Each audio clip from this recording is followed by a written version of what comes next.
ہمارے اداس اور پریشان رہنے کی ایک وجہ یہ بھی ہے کہ ہم ہر کسی کو خوش کرنا چاہتے ہیں۔ ہم چاہتے ہیں کہ سارے لوگ ہم سے خوش ہوں۔ ایک کہانی سناتا ہوں، سب سمجھ آ جائے گا۔ وہ ایک باپ اور بیٹا کسی شہر سے ایک گدھا لینے گئے تاکہ وہ اپنے روزمرہ کے کام کر سکیں۔ تو وہ شہر کی منڈی میں پہنچے اور انہوں نے وہاں جا کر کے ایک گدھا خریدا۔ اب وہ گدھا لے کر واپس آ رہے ہیں اور پیدل چل رہے ہیں، گدھا ان کے ساتھ ہے۔ تو کچھ لوگ کھڑے ہوئے تھے، انہوں نے دیکھا اور کہا کہ کتنے بے وقوف لوگ ہیں، گدھا بھی ہے لیکن اوپر بیٹھ نہیں رہے، پیدل چل رہے ہیں۔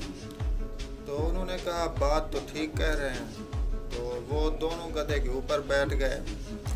اب جا رہے تھے، آگے کچھ اور لوگ کھڑے تھے۔ تو انہوں نے کہا کہ کتنے ظالم لوگ ہیں کہ گدھا کے اوپر دونوں بیٹھ گئے ہیں، گدھا بیچارہ چل بھی نہیں سکتا۔ انہوں نے کہا بات تو ٹھیک ہے۔ اب باپ گدھے کے اوپر بیٹھا اور جو بیٹا تھا وہ آگے سے گدھے کو کھینچ رہا تھا۔ تو انہوں نے کہا کتنا ظالم باپ ہے، بیٹا بیچارہ بچہ جو ہے وہ پیدل چل رہا ہے اور باپ جو ہے گدھے کے اوپر بیٹھا ہوا ہے۔ تو انہوں نے کہا بات تو ٹھیک ہے۔ اب بیٹا گدھے کے اوپر بیٹھ گیا اور باپ آگے گدھے کو کھینچتا ہوا جا رہا تھا۔ تو آگے کچھ اور لوگ کھڑے ہوئے تھے، انہوں نے کہا کتنا بے شرم بیٹا ہے، ہٹا کٹا ہو کر خود گدھے کے اوپر بیٹھا ہے اور بیچارہ بوڑھا گدھے کو کھینچ رہا ہے اور پیدل چل رہا ہے۔ تو انہوں نے کہا بات تو ٹھیک ہے۔ اب انہوں نے گدھے کو باندھ کر گدھے کو ہی اوپر اٹھا لیا۔ اب وہ چلتے ہوئے جا رہے تھے کہ راستے میں نہر آ گئی۔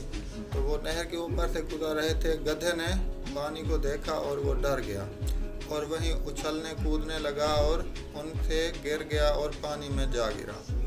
تو وہ نکالتے کیونکہ گدھا بندھا ہوا تھا، تو گدھا جو ہے وہ نکالتے مر گیا۔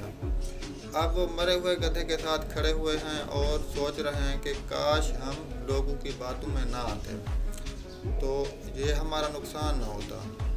تو ان کا نقصان ہوا صرف لوگوں کی باتیں مانتے۔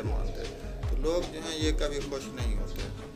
تو آپ نے وہی کرنا ہے جو آپ کو بہتر لگے۔ کچھ لوگ آپ سے خوش ہوں گے، کچھ ناراض ہوں گے، کچھ ناخوش ہوں گے۔ تو آپ نے کسی کی پرواہ نہیں کرنی، نہیں تو آپ اپنا نقصان کر بیٹھیں۔